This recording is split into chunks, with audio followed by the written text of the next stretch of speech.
অনেক দিনের স্বপ্ন ছিল তাজমহলে আসবো। হাজবেন্ড আজকে মনের আশা পূর্ণ করলো।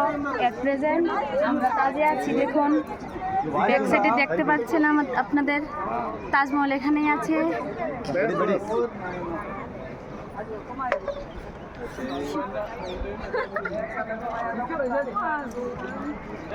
সব পূরণ হয়ে গেল। এর থেকে বড় সব কিছুই নেই। আশা করি না কিছু থাকতে পারে। মনের আশা একদম কমপ্লিটলি পূর্ণ হয়ে গেছে আজ। আর ভাষায় বলার মতো কিছু নেই। আপনারা যদি পারেন সবাই আসবেন। আপনাদের মনে যদি আশা থাকে তাজ দেখার জন্য, আমি তাজের সামনে আছি, দেখতে পারেন। আর যদি মনে করেন নিজের চোখে দেখবেন, এটাও দেখতে পারেন। আপনাদের জন্য এটাই বলবো। আমি আছি এখন তাজের সামনে দাঁড়িয়ে। খুব ভালো লাগলো এসে। আপনারাও আসবেন। টাটা।